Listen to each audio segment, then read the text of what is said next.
నమస్కారం. ది నాగరాజ కుటుంబ సభ్యులందరికీ హృదయపూర్వక స్వాగతం.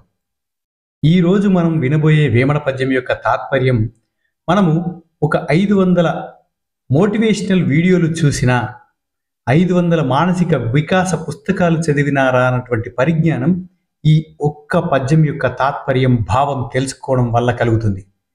ఇది నేను ఖచ్చితంగా చెప్పగలను. కావాలంటే వీడియోను పూర్తిగా చివరి వరకు వినండి. వినడం ద్వారా మీకు నేను చెప్పిన విషయం సరిగ్గానే ఉందా లేదా తెలుస్తుంది. తర్వాత మీ అభిప్రాయాన్ని కామెంట్ బాక్స్లో తెలియపరచండి. తద్వారా మీరేమనుకుంటున్నారు అనే విషయం కూడా నాకు తెలుస్తుంది. కాబట్టి నేను ఇంకా ఇలాంటి మంచి వీడియోలను మంచి పద్ధతిలో ఇంకా కొత్త తరహాలో మీకు తెలియపరచడానికి అవకాశం ఉంటుంది. కాబట్టి తప్పకుండా వీడియో పైన మీ అభిప్రాయాన్ని కామెంట్ బాక్స్లో మాత్రం తెలియజేయడం మర్చిపోకండి.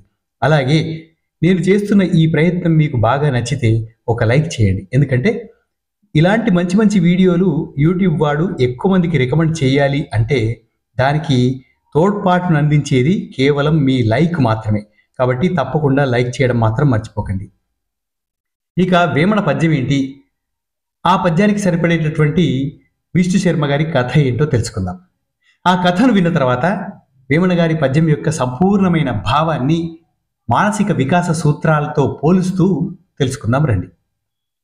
5 చక్రములను నాదిని బడవైచి, 5 చక్రములను నవలదెలియ, 5 చక్రములను నడిగి బయల్తోచు విశ్వదాభిరామ వినురవేమ. పద్యాన్ని మరొక్కసారి విందాం. 5 చక్రములను నాదిని బడవైచి, 5 చక్రములను నవలదెలియ, 5 చక్రములను నడిగి బయల్తోచు విశ్వదాభిరామ వినురవేమ. ఈ పద్యం యొక్క భావం తెలుసుకునే ముందు మనం విష్ణు శర్మ గారి కథ ఒకటి తెలుసుకుందాం. ఆ కథ యొక్క భావాన్ని తెలుసుకున్న తర్వాత వేమన గారి పద్యం యొక్క భావంతో పోలుస్తూ విశ్లేషించుకుందాం. ఒక అడవి సమీపంలో ఒక గ్రామంలో ఒక చాకలివాడు ఉండేవాడు.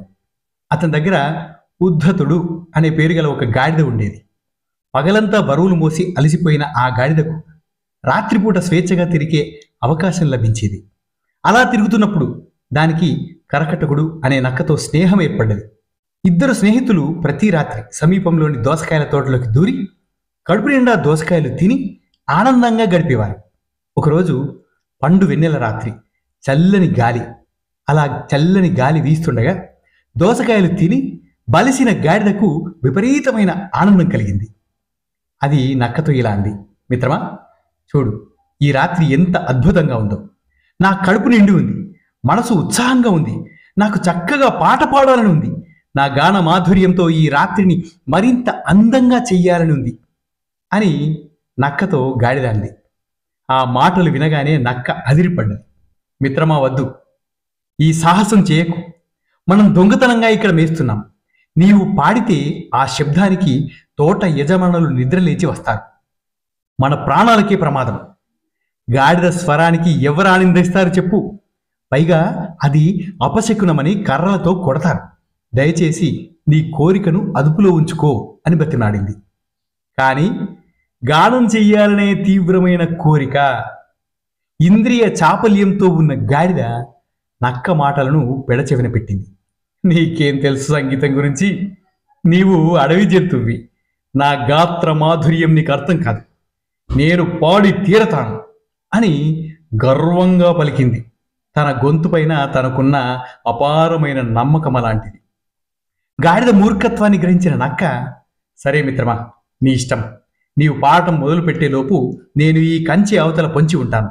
రైతులు గాని వస్తే నిన్ను హెచ్చరించడానికి ప్రయత్నిస్తాను అని చెప్పి అక్కడి నుంచి దూరంగా వెళ్ళి ఒక పొదలో దాక్కుంది.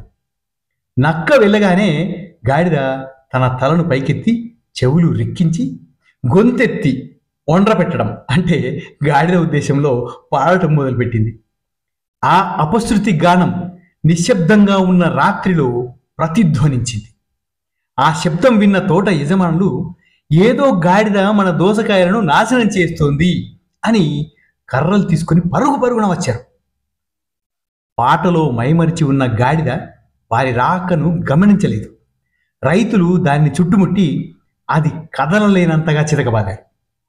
నొప్పితో విలవిలలాడుతూ గాడిద కింద పడిపోయింది, సొమ్మసిల్లిపోయింది. చావు తప్పి కన్ను లొట్టపోయినట్లు రైతులు అది చచ్చిపోయిందనుకొని దానికి ఒక పెద్ద రోకల్ని మెడకు కట్టి అక్కడి నుంచి వెళ్ళిపోయారు.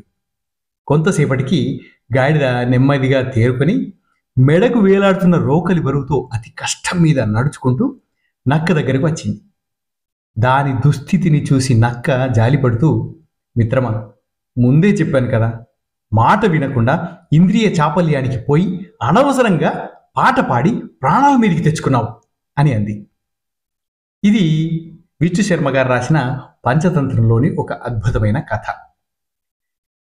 ఈ కథలోని గాడిద తన గానం అనే ఇంద్రియ సుఖాన్ని అదుపు చేసుకోలేకపోయింది. దాని ఫలితంగా ప్రాణాపాయ స్థితిని కొని తెచ్చుకుంది. ఇప్పుడు వేమన గారి పద్యంలోని భావం ఏంటో తెలుసుకుందాం రండి. ఓ వేమా వినుము, మానవుడు తన శరీరంలో ఉన్న 5 ఇంద్రియాలనే, అంటే పంచేంద్రియాలు, అవి చక్రాలు అన్నాడు ఇక్కడ వేమన గారు. నాభి అనే మమకారాన్ని అహంకారాన్ని విడిచిపెట్టి వాటిని జయించాలి. ఆ తర్వాత వాటికి అతీతమైన సూక్ష్మతత్వాలను, పంచ తన్మాత్రలు లేదా పంచభూతాలను గ్రహించాలి.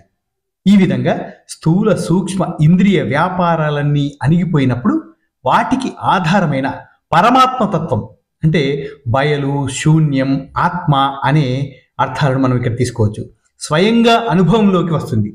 ఇదే ఆత్మజ్ఞానం లేదా మోక్ష మార్గం.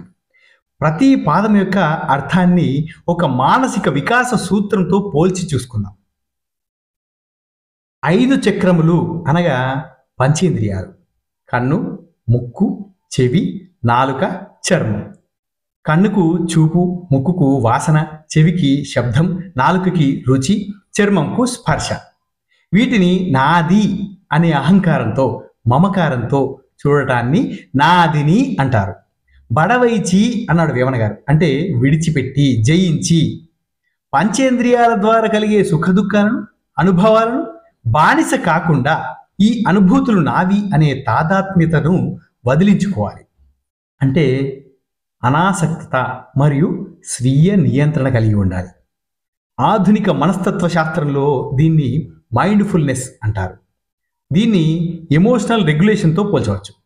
మైండ్ఫుల్నెస్ అంటే మన ఇంద్రియాల ద్వారా కలిగే అనుభూతులను గమనించడం, వాటితో కొట్టుకుపోకుండా ఉండడం. ఉదాహరణకు, ఒక రుచికరమైన పదార్థాన్ని తింటున్నప్పుడు, ఆహా, ఇది రుచి చాలా అద్భుతంగా ఉంది, ఈ రుచి నాదే, ఇది మొత్తం నాకే కావాలి, నాకు సొంతం కావాలి అని విపరీతంగా ఆశపడకుండా కేవలం ఆ రుచిని ఒక అనుభవంగా గమనించాలి. దీనికి స్వీయ నియంత్రణ అవసరం. ఇంద్రియాలు కోరే ప్రతి కోరికను తీర్చడానికి పరుగులు పెట్టకుండా ఏది అవసరమో ఏది అనవసరమో విచక్షణతో నిర్ణయించుకొని మన ప్రవర్తనను మన అధీనంలో ఉంచుకోవాలి. ఈ పాదం చెప్పేది కూడా అదే. ఇంద్రియ సుఖాలపై ఆధారపడటాన్ని, అవి నావి అని పట్టుకు వేలాడటాన్ని మానేస్తేనే మానసిక ప్రశాంతతకు మొదటి మెట్టు ఎక్కినట్టు. ఇక 2వ పాదంలో వేమన గారు 5 చక్రములను నవలదెలియా అన్నారు. మొదటి దశలో ఇంద్రియాలను బాహ్యంగా జయించిన తర్వాత ఆవల అంటే వాటికి ఆవల ఉన్న సూక్ష్మ తత్వాలను తెలియ అంటే తెలుసుకోవాలి. ఇక్కడ 5 చక్రములు అంటే పంచతన్మాత్రలు: శబ్ద, స్పర్శ, రూప, రసగంధాలు. విష్ణు శర్మ గారు చెప్పిన కథలో గాడిద కూడా శబ్ద, స్పర్శ, రూప, రసగంధం యొక్క మాయలో గాడిద పడిపోయి అది పాట పాడితే దానికి జరిగేటటువంటి పర్యవసనం ఏముంటుందో అనే సూక్ష్మ తత్వాన్ని తెలుసుకోలేక మోసపోయింది. పంచభూతాలు అంటే పృథ్వీ, జలం, అగ్ని, వాయువు, ఆకాశం. ఇవి ఇంద్రియాలకు, జగత్తుకు మూల కారణాలు. అంటే కేవలం ఇంద్రియాలను నియంత్రించడమే కాకుండా ఆ అనుభవాలు ఎలా కలుగుతున్నాయి, వాటి మూల స్వభావం ఏమిటి అని లోతుగా విశ్లేషించి తెలుసుకోవాలి. అలా గాడిద విష్ణు శర్మ గారి కథలో తెలుసుకోలేకపోయింది కాబట్టే ఆ దోసకాయల తోట యజమాని చేతిలో దెబ్బలుతింది. ఆత్మ పరిశీలన మరియు అంతర్దృష్టి అనేది అవసరం. ఆత్మ పరిశీలన అంటే మన ఆలోచనలు, భావోద్వేగాలు, కోరికలు ఎక్కడి నుంచి పుడుతున్నాయి, వాటి వెనక ఉన్న నమ్మకాలు, సంస్కారాలు ఏమిటి అని లోతుగా పరిశీలించుకోవడం. కేవలం ప్రవర్తనను నియంత్రించడమే కాకుండా ఆ ప్రవర్తనకు కారణమైన అంతర్గత మానసిక ప్రక్రియలకు అర్థం చేసుకోవడం. ఉదాహరణకు, కోపం వచ్చినప్పుడు దానిని అణుచుకోవడమే కాకుండా ఆ కోపం ఎందుకు వచ్చింది, దాని మూలం ఏమిటి అని తెలుసుకోవడానికి ప్రయత్నించాడు. ఈ దశలో వ్యక్తి తన మానసిక నిర్మాణాన్ని, ప్రపంచంతో తన సంబంధాన్ని తాత్విక దృష్టితో అర్థం చేసుకుంటాడు. మూడవ పద్యంలో వేమన గారు 5 చక్రములను నడిగి బయల్తోచు అన్నాడు. పైన చెప్పిన స్థూల అంటే పంచేంద్రియాలు, సూక్ష్మ అంటే పంచ తన్మాత్రలు, వాటి చక్రాల వ్యాపారాలు పూర్తిగా అడగి అంటే అణగిపోయినప్పుడు, శాంతించినప్పుడు బయల్తోచు అన్నాడు. అంటే వాటికి అతీతమైన ఆధారభూతమైన శుద్ధ చైతన్యం, నిర్మలమైన ఆత్మతత్వం అనుభవంలోకి వస్తుంది. ఇది ఏ కోరికలు ఆలోచనలు లేని నిర్వికారమైన ప్రశాంతమైన స్థితి, ఆత్మోన్నతి మరియు ఆత్మ సాక్షాత్కారము, సెల్ఫ్ యాక్చువలైజేషన్, అతీతమైన అనుభవాలు. ఆత్మ సాక్షాత్కారం అంటే ఈ స్థితిలో వ్యక్తి తన అహంకార పరిధులను దాటి విశ్వంతో ఏకమైనట్లు భావిస్తాడు. నేను అనే సంకుచితమైన భావన నశించి అంతా ఒకటే అనే విశాలమైన దృష్టి కలుగుతుంది. ఇక్కడ బయలు లేదా శూన్యం అంటే ఏమీ లేకపోవడం కాదు, అది సర్వ సృష్టికి మూలమైన, ఏ గుణాలకు అంటని నిర్మలమైన స్థితి. మానసిక పరిభాషలో ఇది సంపూర్ణమైన అంతర్గత శాంతి, సమతుల్యత మరియు పరిపూర్ణత యొక్క స్థితి. ఈ మూడవ పాదం యోగ సాధన యొక్క అంతిమ లక్ష్యాన్ని, మానసిక వికాసం యొక్క శిఖరాగ్ర స్థితిని మనకు తెలియపరుస్తుంది. పద్య భావానికి సరిపోయే పంచతంత్రం కథ మనకు ఇదే విషయాన్ని కథ ద్వారా చాలా సరళంగా తెలియపరుస్తుంది. ఈ కథలో గాడిద తన గానం అనే ఇంద్రియ సుఖాన్ని అదుపు చేసుకోలేకపోయింది. దాని ఫలితంగా ప్రాణాపాయ స్థితిని కొని తెచ్చుకుంది. వేమన గారు పద్యంలో చెప్పినట్టు 5 చక్రాలను నాదిని బడవైచి అంటే ఇంద్రియాలను, వాటి కోరికలను అదుపులో ఉంచుకోకపోతే కలిగే నష్టానికి ఈ కథ ఒక అద్భుతమైన ఉదాహరణ. విచక్షణ కోల్పోయి ఇంద్రియాలకు బానిసైతే వినాశనం తథ్యం అని ఈ కథ మనకు స్పష్టంగా తెలియపరుస్తుంది. వేమన గారి పద్యం యొక్క భావంతో ఈ కథ సరిగ్గా సరిపోయిందా లేదా అనేది మీ అభిప్రాయానికే వదిలేస్తున్నాను. కాబట్టి మీరు మీ అభిప్రాయాన్ని నిర్మోహమాటంగా, ఖచ్చితంగా బాగుంటే బాగుంది అని, బాగోలేకపోతే ఎందుకు బాగోలేదు అనే విషయాన్ని కామెంట్ బాక్స్లో తప్పకుండా తెలియపరచండి. ఎందుకంటే నా లోపాలను నేను సరిదిద్దుకునే అవకాశం మీ కామెంట్స్ ద్వారా నేను తెలుసుకోగలుగుతాను.